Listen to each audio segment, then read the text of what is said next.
This is take 2 of the Law and Love podcast, or Love and Law. No, it is Law and Love, and you didn't see take 1 because we went off the rails, but we are back at it. Are you ready? I'm ready. Are you focused and dialed in? I'm focused, dialed in. Are you ready to communicate, or are you going to keep communicating like you I'm not really a communicator, but I think it. If you could just know what I would, actually, if you knew what I was thinking, that probably won't work out so well. I think sometimes I do know what you're thinking. And it doesn't work out so well. It doesn't work out so well. I think that's some of the worst moments. If you knew what I was thinking, no, that wouldn't work out well either. And it's funny because all the time I'm like, you might as well just tell me because you're going to say it later anyway. I know. And then you claim that I don't even know how bad it gets in your head. Yes. You can't share everything with people. You know that saying, right? Well, that saying doesn't even apply, so never mind. No, what's the saying? Like if 2 people know something. Oh, what my Mr. Sherman, my 11th grade English teacher told us, 3 men can keep a secret if 2 of them are dead. Yeah. Yeah. So I would never share something with you because then it would third person would But it's usually one of us would about have to me. be dead. I know, but still. Like as a wife, you just still have to keep all these things like to yourself. But some of the things I do share with you, like don't breathe so much, don't eat tuna fish in the bedroom, all sorts of stuff like that. Don't stop swallowing. Yeah, when I get like a when you do bottle a of water water. bottle. Yeah, like a water bottle. Yeah. But I do share that with you, and you know what happens? Absolutely nothing. I still have tuna fish in the bedroom. I still have you watching the Vikings. I still have all sorts of stuff like that. And do you know why? Because you don't listen. No. Your mom and dad. No. I'm going to call your dad and You're tell mistaken. him. Why? That's not why. The reason when you say stop swallowing so loud, I drink more, louder. You have to give that more context. The reason I bring tuna fish into the room or any other food. That should be a crime. The reason I keep call breathing the police and on I you. keep breathing right in front of you. Do you know why I do those things? Do you know why? No. You should. Because it annoys me. No, that's true. But it's because I mean, that annoys everyone, even the kids. I even once had a team member on the phone and they were like, that would annoy me too. people tell you what you want to hear. They have to tell you that. That is true. They do tell you what you want to hear. That's a whole other quote we didn't go over one time. We will do a podcast. We should go over that with people one day. Yeah. About the advice my Uncle Jerry gave me. Yes. On our wedding day, when he pulled me aside and said, on my wedding day, my uncles gave me some advice and now I'm going to give it to you. And it is because of that advice that I need to do the things you don't think you want me to do. But I'm not going to share that because we don't have time. Because today we're going to hear about moving a crowd, about music, about engaging with people in so many different ways. True. We're going to have, is it fair? Could you do like Bobby, the world famous organist? Can you think you could pull that off? Does that sound Can I say that? I mean, could we say that? Oh, maybe. I mean, world famous in Arizona anyway. No. World famous? Can't you just Major say you're League Baseball world is famous? one of the biggest draws of any sports league in the world in terms of attendance in the world. Yeah. And if you're one of the people that moves the crowd in one of the venues, you're world famous, worldwide famous. We'll get some opinions. Coming up, we're going to find out not just what the 2 of us think, but whether or not when you are an organist at Chase Field that gets the whole crowd waiting for you, does that make you world famous? Coming up next.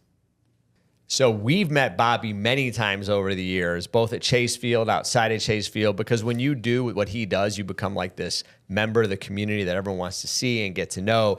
We know him, but you don't yet. And now we get to actually invite you. Thank you for joining us. Well, it's a pleasure. The both of you and all of the things that you do in the community and the support of the Arizona Diamondbacks is so much appreciated. You're a big part of the family. When you were invited here, how many times did you have to say no and we had to keep begging you to join us? Oh, boy. Yeah, that agent of mine, she's tough. No, not at all. It was an honor. And you have some talent, too, that a lot of people don't know. I watched you play in a game at the Chase Field, and you were running around those bases. I was so jealous. You're good. You're really good.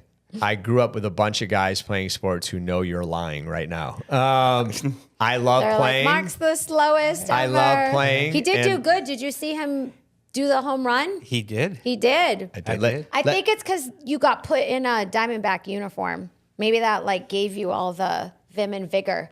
Well, a couple of things happened. Mostly, I did hit a home run, but let's put it in context. It didn't go over the wall. It went into a gap between the two outfielders who by the time they got to because they were other non-players like me. But you have to give yourself credit. Some of my kids were in the crowd. There's a lot of pressure. I can't imagine, but so my kids have come to watch me at trial. And even that, I think, is fun. My dad comes watch me at trial. When people are watching you, the more people that watch, the more exciting it is. And you do something every day, which we'll get to, but you get to perform. I mean, at the World Series, you performed in front of, and the entire playoff run last year. It must be amazing to perform with tens of thousands of people listening in. I'm so honored and blessed to be able to use the love of my life, which is being an organist, keyboardist, and to be able to motivate a fan base to support our players on the team, on the field, and especially when things are going really good, to keep that momentum going. So I have several different what I call rally chants or prompts that I implement during the game. So give you a little inside information here. In the first inning, I might play just a nice da-da-da-da, something like that. But once the Diamondbacks have a few players on the bases, I'm going to start with the charge. And I have support from our game ops team where we do the ribbon boards and the scoreboard and let's go Dbacks. So it's all part of a show that several of us work together on and coordinate to give a great fan experience at the ballpark. And then when you have the venue full of 50,000 people for the World Series, the playoffs, the World Series, you mentioned about worldwide. For instance, during the seventh inning stretch, the Japanese film crew came up to the Sandlot area where I sit with the families and the organ and keyboard. And the 3 World Series games we had this year, they came up and had me on their broadcast for the whole seventh inning stretch. And the gentleman said 16 million viewers just in Japan. Wow. That's so cool. I mean, what a, I have to walk out of there and go, that was really cool. So how much of what you do in a game is planned in advance and how much of what you do before the game starts? We have a show sheet where we do pregame. We'll have a check presentation with you and with other sponsors and giving again back to the community, and then that's all scripted out. So I play the proper music in the background as we're making the announcements and the presentations. So that's all planned. But once we get into the game, nothing's planned. It's all flying by the seat of your pants. So I'm looking down on the field. So lots of times I'm playing blindfolded because I'm just looking down on the field. So this year we have the pitch clock I have to watch. So 10 seconds on the pitch clock, I have to stop making any sort of noise or music, let's say. Right. And then, so I'm watching the pitch clock. I'm watching if the batter's set in the batter's box getting ready or if the pitcher's ready. So I'm watching 3 different things. And also I'm listening in my headset for, on the next foul ball, we're going to do this. So once in a while, we'll work together, as I mentioned before, as a team to do a video along with maybe what I'm playing on the organ. Can you get fined? Let's say, has anyone in the league since the pitch clock came in, which was an amazing rule change in my non-expert opinion a year ago, but has anyone gotten in trouble for going too long? Not that I've heard. I've not even heard a warning Too sign. long in what way? Well, because you have to, so the pitch clock, so I didn't even know there was anything to fix. So the pitch clock says the pitcher has to throw the next pitch. Mm-hmm. And if he doesn't throw it, it's automatically a ball if he doesn't throw it in time, right? So the pitch clock sped up the game dramatically. I didn't even know there was anything to fix about baseball. And then they fixed it with the bigger bases, so more stealings, and the pitch clock. It's been amazing for me. Although it seems like more people are getting injured, maybe. In baseball? I think so. I don't know.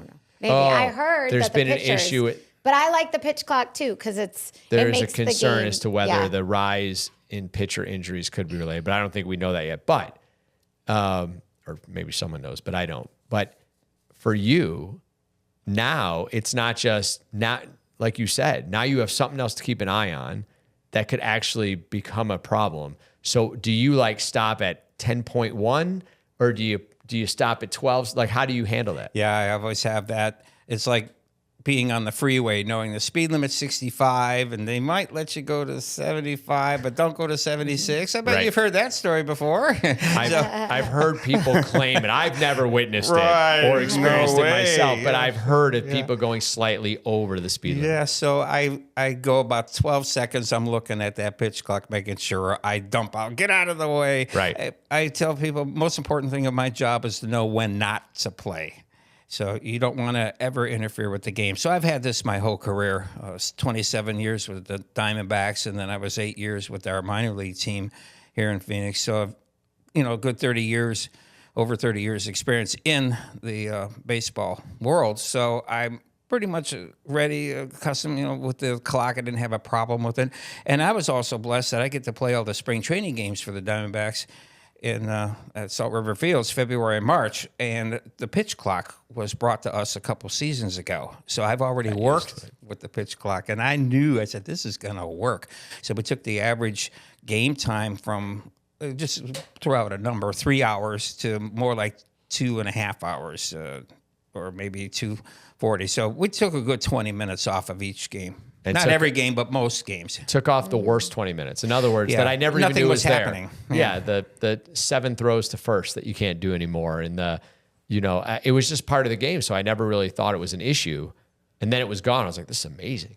Yeah. Well, I grew up in Cleveland, so I had Mike Hargrove, the human rain delay, and he just adjust his gloves. He'd walk around the batter's box, and his at-bats were very, very, very long. So that was back in the 70s and 80s. So we took away a lot of time that there was nothing happening. So I think the quality that is brought to the game with the pitch clock is superb, and it's noticeable, and it's a much more entertainment value. It's been great. So Alexis knows this is my favorite question. So you better brace yourself. This is the hardest question I'm going to ask you. What's your story? As far as you answer that any way you want. You can start from birth. You can start in your career. You can start yesterday. You're trumping the guests with these questions. It's a hard question, but I love the question. You know what I'm thinking is don't make this too long, because boy, do I have a story. we want to know your story. Okay. Grew up in Cleveland, Ohio. I want to say we went to a Cleveland Brown game last year. Oh, yeah. Yes. Love Browns. And one of our sons loves the Browns, too, and loved the city. It was actually a really great city. When I grew up in Cleveland, it was a steel town. Right. Now it's beautiful. It is. It was really beautiful. 18 months old, 2 years old. My parents were roller skaters. My dad was a truck driver. So our entertainment, and when you're in the Midwest, you have to find something to do inside. So we're bowlers, we're roller skaters. So at the roller skating rink, there was an organist up in a glass booth. And I knew from a very young age, I want to do that. And we had a piano at home.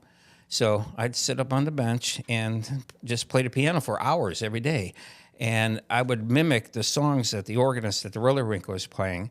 And my mom would say to me, how do you do that? And I was like, I don't know, I just do it. I memorized the songs. So as by 5, 6 years old, I was doing pretty good with memorizing and playing songs. And my goal was to be a roller rink organist.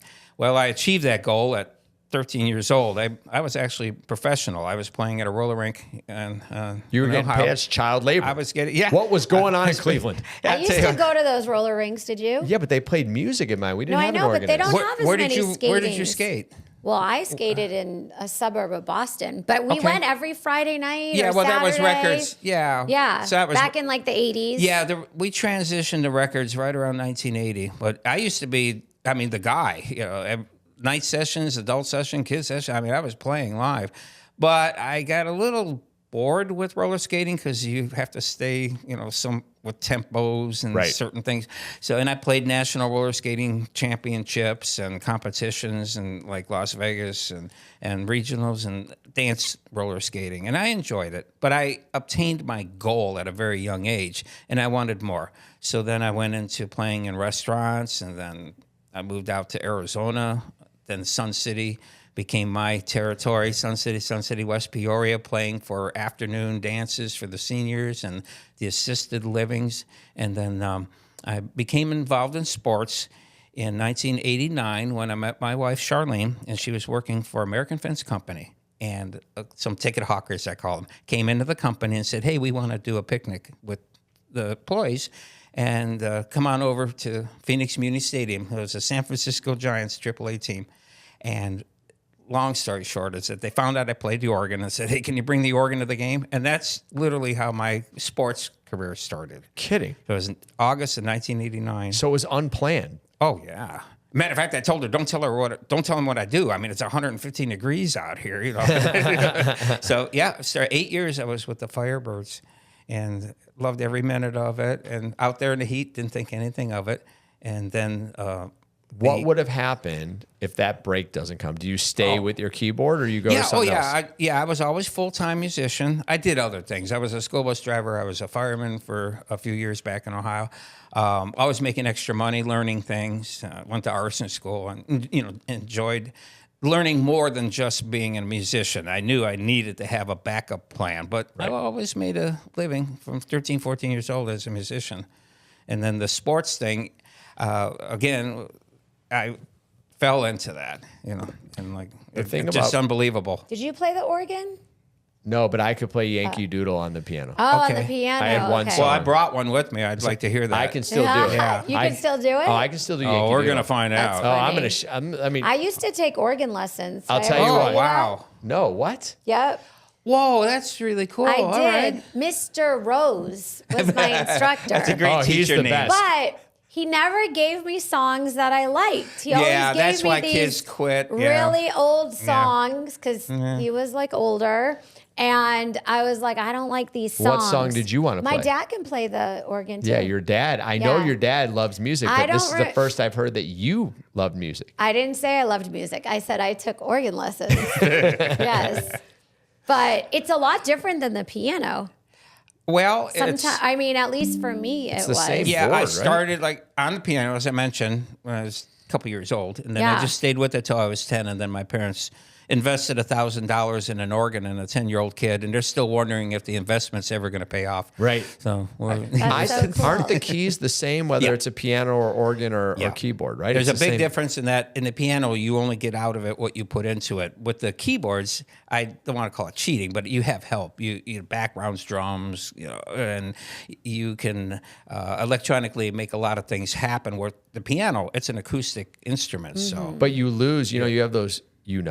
I love that. You know, you may not know this, but at the bottom of a piano, there's 3 pedals that you can step on, which you don't have on a keyboard. Mm-hmm. I don't know what those pedals do, but you don't have those. Well, actually, we do. So if you come to the ballpark organ, I can show you. My whole bottom keyboard is a piano, 88 keys, and then there's a damper pedal down underneath, and a sustain pedal, just like a real piano. I told you. So we can do it electronically. So when you're playing, right? Because when I listen, to me, it just sounds like you're playing. Do you throw on like background beats and things that I just don't pick up because I'm not musically inclined? Yeah, and they're changing constantly. So with the keyboard that I have on top of the organ, it gives me, if I want hip hop, techno, whatever beat I want. So we have special days every day of the year.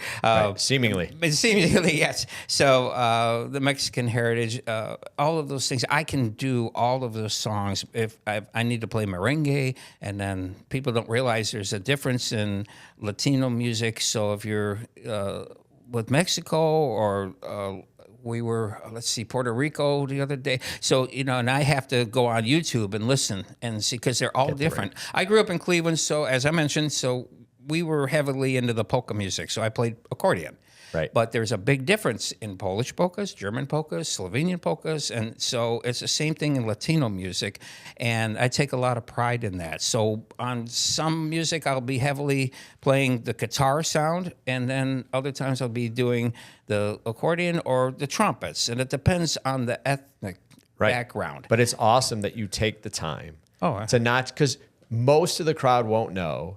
if what you do and they go, oh, it sounds like a Latin mix, and they don't know it's the wrong Latin mix, right? Yes. And so to take the time to go, are we doing merengue or salsa? You know what? Thank you for You know what exactly are right. we doing? And I'm gonna celebrate whatever we're celebrating that day at Chase Field. Yes. I'm gonna do it the right way. Yes. Because no one would.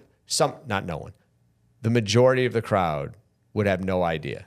Right. You're doing it because to honor, if that's the right word, but let's do it right. Yes. Because no one would know, right? Like, I mean, do you have someone who comes to you and goes, make sure you do, the right Latin beat, or you just take it upon yourself? But like last night, I walked in and late afternoon, and they said, "Oh, by the way, tonight's NASCAR night. So if you have any car songs, okay." So I'm in the press standing room with car songs. So okay, baby, will you drive my car? Right. I mean, but that's a challenge to me, and it's one of the great things about the Diamondbacks too. Like, there's always so many They do different. celebrate theme. a lot. Oh yeah. Yes, so I'm so many excited different about themes. Friday night where we're going to have Italian American night. And, Oh, that's fun.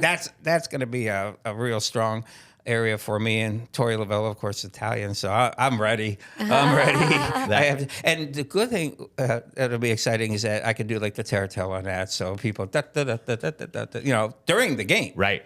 Yeah, And so- you'll get people into that right away. Oh yeah, it's going to be hoot. So now that I realize that you have full latitude during the games, and since they let Alexis and I do things like throw T-shirts into the crowd. Yes, you do. And DJ. And DJ. Yeah, I pay attention. So theoretically, I could have walk-up music for my T-shirt throwing. Yes. If I just like slipped some cash under to you right before the game. No. I could get some walk-up music. I thought you were gonna say we could like press a couple buttons on the organ. Well, we can make that happen. We could be like the organ. I could play Yankee Doodle. It's my one holding jam. you to it. I'm holding you to it. Yeah. So That's funny. here's the downside to your career, I think. I'd like to bounce it off you. So You're gonna baseball- tell him the downside to his career. it's like a question. seems like It's a mean. question stated as a non-question in order to generate more interesting conversation on the Law and Love podcast. Okay. Okay, you ready? It's not mean. I do a lot of mean stuff, but this might be mean, but it's not intentionally mean. So if you feel bad after I say this, I want you to know Alexis should have done a better job of scripting our discussion. I can't control this man. I'm sorry. What I think Exactly. about the downside to your chosen profession is that you chose a sport that has 81 home games a year plus spring training. And you're Lot a of performer. games. So like when Billy Joel showed up at Chase Field, and I thought he was great because I knew a bunch of Billy Joel songs, but Billy Joel can't go, I'm tired today, and go, hey, go be me. You're the guy. So if you had chosen football, you only got to show up like 8-9 times a year. 81 home games a year, not even counting spring training. What happens when you can't make it? Last week, my wife had a procedure, so I had to miss a game, and I pre-recorded the chants of rally songs on the computer. So I'm actually, we call it Bobby in the Box. So it's still me. I'm there. It is there. doable. It is doable. And as far as, let's say, having the energy to get through a season, for me, with my upbringing, when I played at the roller rinks, when I played 3-hour sessions and 4-hour sessions, and at the country clubs for 4 hours and at the dance clubs for 4 hours, it was me. I was up there and everybody's standing there, okay, make us happy. Play a big band, play a Latin, play a waltz, play a polka, make us happy. I had that whole 4 hours was on me.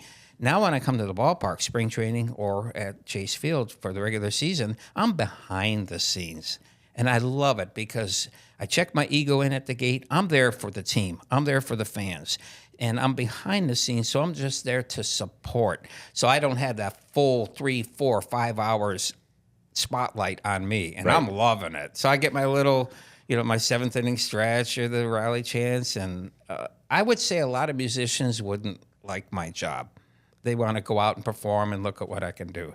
Now I still do community appearances and things, so I get to play. Right. But fortunately, with so many years of being a professional musician, that I've done it.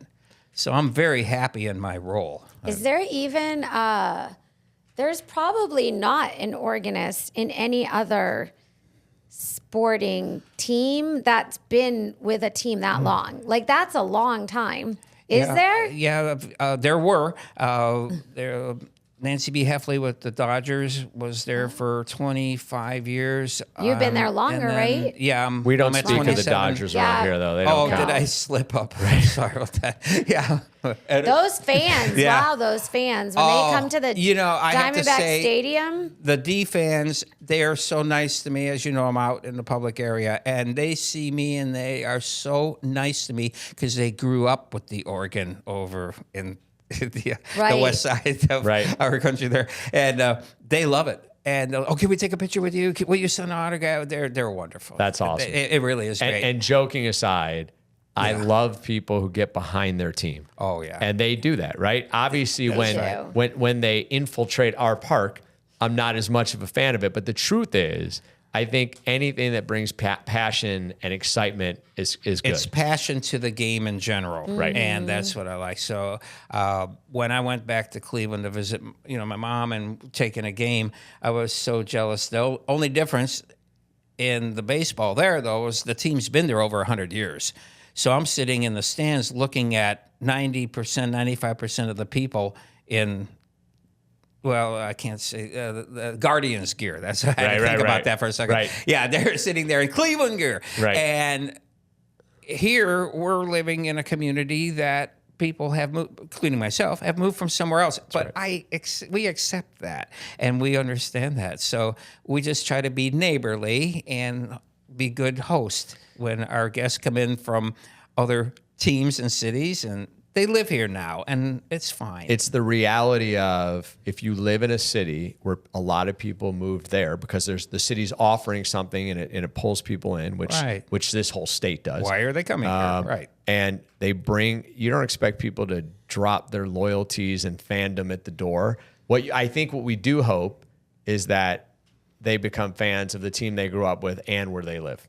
Well, what I see, again, being with the fans, interactive every game, is they'll walk up to me with their Cubs hat on and say, well, my Cubs are in town. I get it. But what I'm seeing is the second and third generation, the kids are in Diamondback gear. Yes. The parents will wear where they're from, but the kids, they're Diamondbacks. So we're starting to see that transition. It's happening. And as far as the loyalty to the other teams, absolutely, that should happen.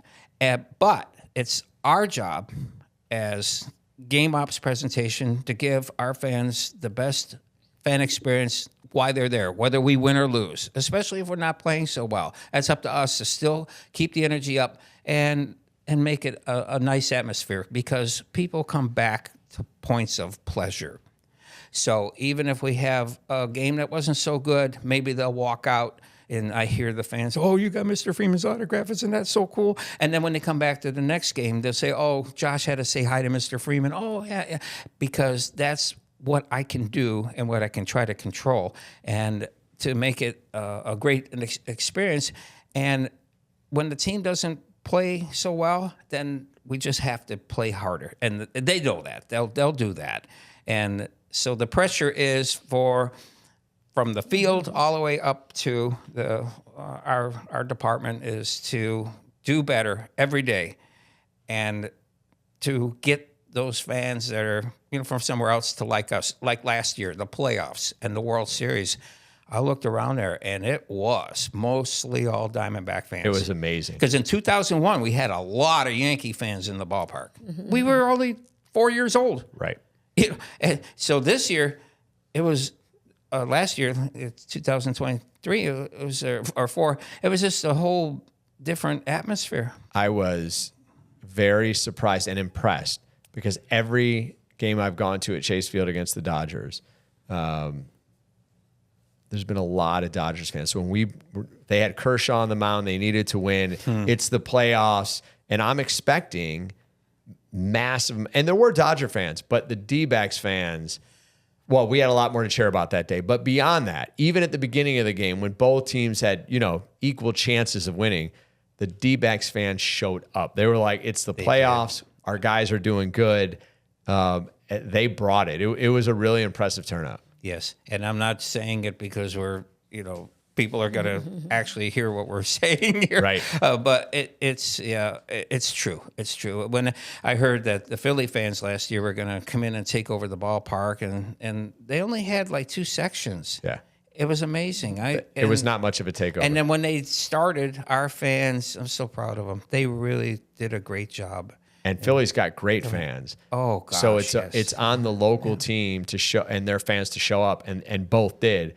You've had so many years now, which means literally thousands and thousands of games, and you're right there while you're performing. The players, and I understand the players are, we need to make sure that they're as protected as possible, but you're right near. So if someone had a few too much to drink, gets a little bit overly passionate about their team, thinks they can play a keyboard, you ever have times where you have to, any uncomfortable situations or times you have to go, you try to direct traffic while you're performing? Only one time, and it was a bachelor party, and I have very good hearing, so I heard them coming, and I just pushed my button, and I go, security, Bobby, and boom, they're right there. We have a top-notch team of security. What was the bachelor party going to try to do? Oh, he was just being a little bit loud. Hey, organ player, charge, get over, move over. I can play that, and and they're going, hey, come on, Dave, come leave him alone. Right. Let's move on. yeah, it's time to go home. Right. So, true story, but that was all. In all these years, people have always been very respectful to me. Very respectful, and I appreciate that. Have you ever had, and of course it may have happened without you knowing it, but you've interacted with so many people and so many have watched you. Have you ever met a kid or anyone, an adult, who got into playing a piano because they were... You make me cry. Yeah, there's about 10 kids I can think of right now that are playing, probably more. But most recently, there was a young man, Evan, from California, and his mom reached out to me on LinkedIn, and she said, Evan wants to be a ballpark organist. Is there any way you could talk to him? We're coming to Chase Field. Well, I got on, here's my cell phone number, blah, blah, blah. And we made contact, and a local television station saw what we had done after a game. I invited Evan up to meet me, and then I said, hey, after the game, why don't you come up? I'll let you play. Well, the kid's 10 years old. Well, that's when I started playing the organ. I mean, this is like deja vu. Right. And so Evan came up to play after the game, and he's incredible. And I kept telling his mom, he's way better than I was at 10. This kid is going to make it. I mean, he's got the close. talent. Oh, yeah. So he was playing, and people were leaving, and they were stopping and listening to him play, and they said, oh, he's going to take your job. I said, no, I'm not worried about that. He wants to be the Dodger organist. Right. Which is true. He doesn't scare me. So what happened, I put it on my Facebook, the video, and then one of the local TV stations had seen that, and they said they want to do a special on him and Evan. So we came back, did the report, and he spoke so well. He played excellent. He's well beyond his years. And he's an autistic child, high functioning, but just an incredible person. Like my photos were on a tray table and they were scattered all over the place. I turned around, I was talking to his mom, and I turned around and he was standing there. All of a sudden, they're all piled up. And I said, that figures. Right. The kid's just phenomenal. So he did fantastic interview. Found out a couple days after the interview aired, that interview went national. So I had friends from Ohio and Florida and everything. Hey, I just saw you on TV. And what a great and this moment kid for him. And he is going to be a star. So he was my most recent encounter of somebody wanting to be a ballpark organist, and here you are. And it makes me feel so good that I can encourage, because when I was growing up, I'd go to the roller rink organist and say, hey, I want to play the organ, and he'd go, oh, get away from me, kid. Right. And even as a young kid, I thought, if I ever get to be like them, I would never do that to people. I want to be nice. So a lot of piano players, and I have number 88 on my uniform, and the reason for that is there's 88 keys on a piano. So it gives me a little tidbit with the kids to tell them. I say, and then I always ask them, what's your favorite song? And when you come back, tell me what song you're working on. And I always invite them to play. If they want to play after the game, they're welcome to play. So I want to encourage music, because music education is so important. It helps with their math. It helps with their self-esteem. And I always say, nobody can take music away from you. I tried to be a ball player, and I would... That they could take away. I was a starter on our high school team. I started at the 9th inning. And the other thing is that I sat on the bench most of the game. So I tell everyone that I was preparing for my occupation, because now at the ballpark, I sit on the bench the whole game. I'm in a much better place. Right. Do you miss Cleveland? Yes. They always say the change of seasons, but it's so true. So out in Geneva, Ohio, which was east of Cleveland, there was a little roller rink out there, like a barn. And I got the job out there playing when I was a junior in high school. So I relocated there. So I was a big cheese. And the thing I miss is coming up, the Geneva Grape Jamboree. So we'd have like 10,000 people in town, and I put the organ and the keyboards up on the stage. And I miss those days, but I wouldn't trade Arizona, I guess. You probably know this, and maybe I shouldn't advertise this, but that famous deli out near Beechwood closed down. Yeah. What was it called again? It was 2 names, right? Anyway, I'm just saying, even the food of our youth, my cousins, my aunt, uncle, and cousins were from Beechwood, and there was... Yeah, oh, wow. Okay. And so, yeah. they had Corky and Lenny's. Corky and Lenny's. Okay. Corky and if you Lenny's. haven't edited it, Yes. it's okay. They're still there. Matter of fact, I'm going back next year. They are. Why? I just heard I thought No, they closed down. locations, because of rent. But they're still there. Oh, yeah. Oh, yeah. that's So good. Corky and Lenny's actually has a satellite restaurant at the Northfield, the harness track. You're kidding. And there's a casino there, and also, go there for matzo ball soup. Oh, that's good. So the next time I go back, I can still get a Reuben. Oh, yeah. Yeah, go out to Northfield and... Yeah, I'll bet on horses if it'll get me a Corky and Lenny's sandwich. Yeah, they're right there. They're right there. That's great stuff. Matter of fact, you're mentioning Beechwood. My boss lived in Beechwood. I played at the Golden Gate Roller Palace, which was in Mayfield Heights, Ohio. I was there for, I think, 10 years. I don't miss the I-271 snowstorms.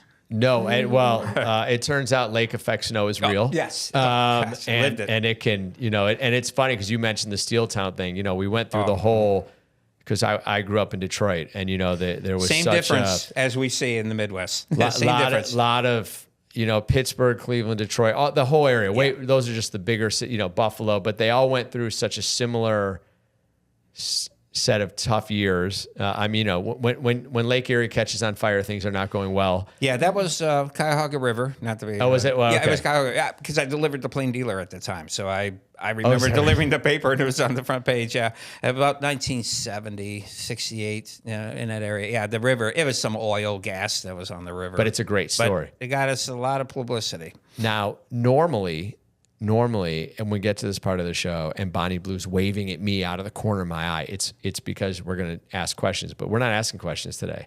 Today, you and I brought our instrument with us. We brought our game. That's right. We brought our game. We stay ready. So are we going to bring it onto the set, or how are we going to? We're going to pause. Got it. And we are back. Now, what we were going to do, instead of Bobby playing, I was going to impress you guys, because I have years of, I'm more classical, a lot of Bach, Beethoven type stuff. But I decided, since I'm not a paid professional, you don't want to show up your guest either. It feels like bad form, right? Yes. So we're going to let you play instead. Okay. Yeah. Well, I'll give it a shot. Let me right. All right. Here's what I do at work.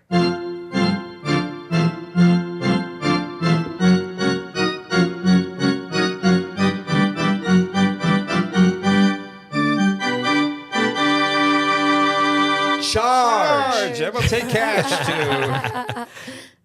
Cool. That is so. Could you do that blindfolded? Yeah. Let's see.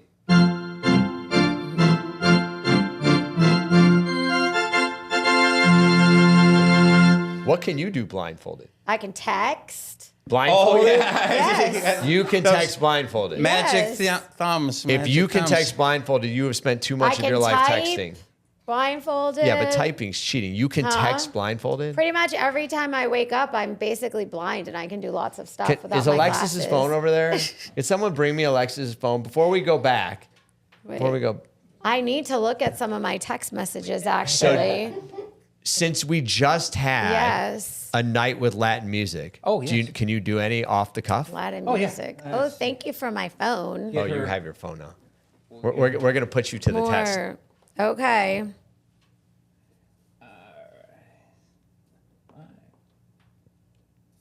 And you're getting your text going there? Oh, you want me to text at the same No, time? I thought you no. Oh. First, we'll do the music. See, we don't get enough of this on here. We need more music.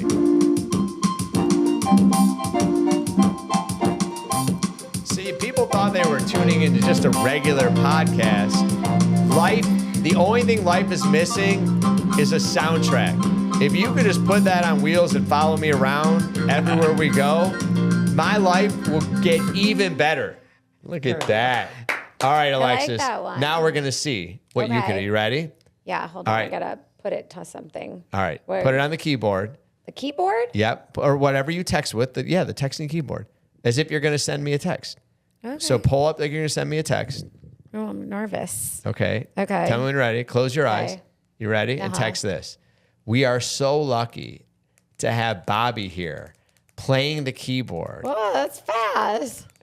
And I am so lucky to have a husband who cares so much about me. What? And nothing is better than being proven wrong. Ooh, is better than being proven wrong. Can we get some music about a suspenseful moment? Oh, yeah. Let's go here.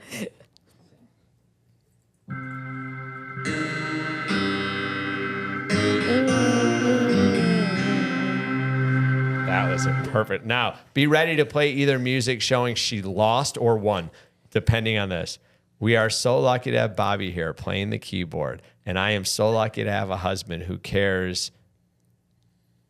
I messed that up. Messed up a word about me, and nothing is better than emotive wrong. What was that? Emotive wrong? I don't know what that was, but you did really was pretty good. good. You did really good. It was fast. So I think that proves that she needs less time on her phone and more time with her husband. Well, I've been typing since I was 10. So Not on an little iPhone. office. No, but the last 20 years or so. You got to get really fast when you're, What is? You're actually a good typist too. You could probably do that blindfolded also. Wait a minute. Let me interrupt here. Yes. I heard, though, Uh-oh.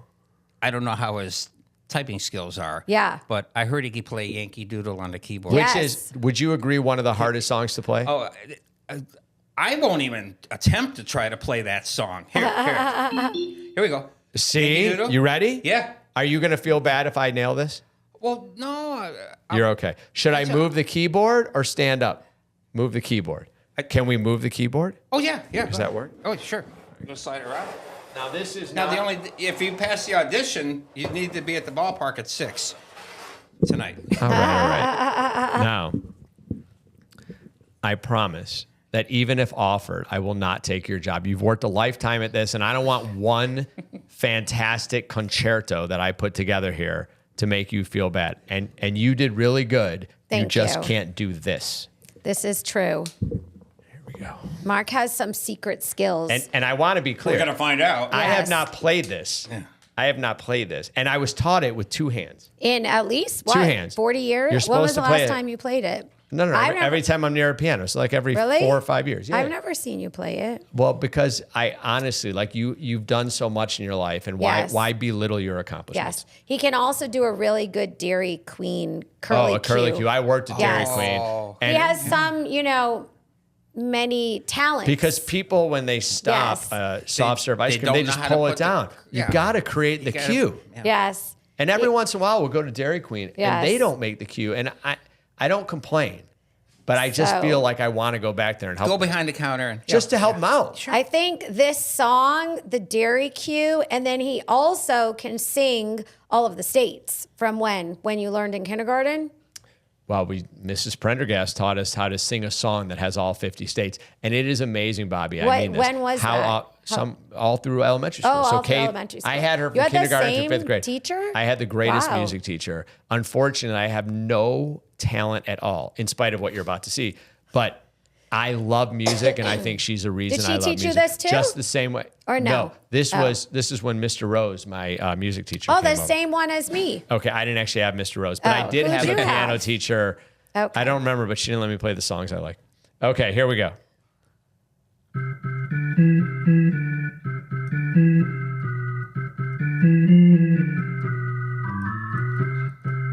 Whoa. Yeah. Impressive. Right? Okay, Yes. I quit. That's great. Very impressive. All right, listen. I just feel like we never have a musician here with us. And normally the way we go out is we just kind of say thank you and goodbye. I'd rather do it differently. I want to give you this keyboard back. Okay. And I'd love to have you play over so that we can have a music outro. I just feel like, don't you think that's a better way to go out? We have a professional here. I would be honored. Will you, is that okay? I would be honored. This has worked out just perfect. Yeah, that is perfect. All right. You're the first guest that ever sat in and played that didn't make a mistake. I mean, usually they'll go, oh, wait a minute. Well, if you keep it to a total of like 9 notes, it cuts down the likelihood of error. Did you see the intense thinking on his mind? Like, I got to remember this. I'm not going to lie to you. So you see what I go through That was every more night. pressure. Yeah. Than I'm like, Tell me about it. I only have one song. I've played it over and over. But now so the truth is, Yeah, but if the I lights messed go on. up, I thought you would be supportive. I mean, you're literally someone who's supported kids. You've been out there. But there would have been no support. True. If I messed that up, I would have heard it. One time the Diamondbacks. I'd have been like, Mark, you totally embarrassed us. You missed the song. I probably would have been kicked out the family. So that's why you saw the intensity. Did I embarrass you at the Diamondbacks? No. I embarrassed the family at the Diamondbacks. The Diamondbacks invited us one time to throw out the first pitch at spring training. Yes. And we had like I was there. 40 or 50 people. You were there. We had about 40 or 50 people from our team with us that we work with. True. And they were all up on the hill at that amazing, it's such a fun place to go in spring training, and the season's best. coming. And that was not during the years when we were doing as well, but it was fun. And they handed me a ball and they said to Alexis, they go, do you want to throw? And she goes, I don't want to throw. I've never thrown a baseball. I'm like, oh, it'll be fun. Don't worry. She goes, well, you've played. Yeah, I've played, but don't worry. It'll be fun. So I finally convinced her. We go out. They don't even put us on the mound. We're in front of the mound. We have to throw a total of about 20 feet. And in those 20 feet, I managed to bounce the ball to the catcher. She threw a strike. I think, was that the first time you'd ever thrown a baseball in your life? I think you made me look more good than I actually was. I was just so bad. Hey, as a spectator here, Yes. I think you did exactly the right thing. Yes. Thank you. You Because did she He's like, you doesn't never know. beat the boss at golf, right? That's right. Yes. She doesn't know that it was You did it a on way purpose? I'm not saying that, but it was not. Accidents happen. Let's say you pitched a little I think bit you throughout. need to practice more. I even pitched in the playoffs. I mean, it was like the 7th grade playoffs, but still, I mean, and I'm really mad about that. It's a whole different story. About your 7th grade playoffs? Yeah, so we made the playoffs. He remembers. This is why he could do that song, because he remembers things back in 5th grade. So But if I ask him something like that I asked him to do an hour ago, somehow he forgets that. Yeah, I don't remember that. So my sister was a better athlete than me, and my dad coached her every single year. And every single year they made the playoffs. One year, I don't remember why, he agreed to coach me and not her. That was the only year her team did not make the playoffs. That was the only year my team did make the playoffs. And we got to the playoffs, and I had been the number 2 pitcher in the rotation the whole year. And we were in like the second game, and so it was my turn to pitch. And the head coach said, I think I'm going to have this other guy whose name I remember. But Wait, the head coach being your... My dad was the assistant coach. Oh, okay. He was the assistant coach for my sister too. But he always worked, him and another dad. The other dad they were always coached together. Got it. And I don't remember why he didn't coach there. Maybe they did make the playoffs. Maybe they aged out. Yeah, they went to high school. I take it back. So the head coach. So the head coach decides to let another kid pitch. He gives up 6 runs in less than an inning of work. I get put in. I didn't give up a single run for 6 innings, and we still lost. Was it his kid? No, it was not his kid. His kid was the best. His kid was the best pitcher on the team, and he was better than me.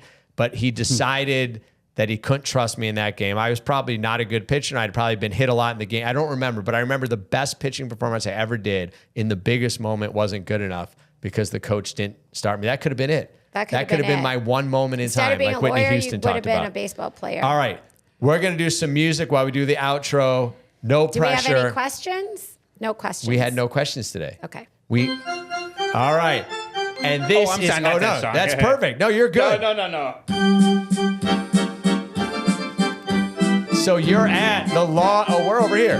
You are at the Law and Love podcast. We are outroing it's confirmed, world-famous musician, organ player from Dbacks Chasefield. Thank you for joining us, Bobby. My pleasure. Thank you for lifting me up, and thank all of you for joining the greatest organist in the history of Major League Baseball today on Law and Love. 3 strikes, you're out at the old ball game. Shaw.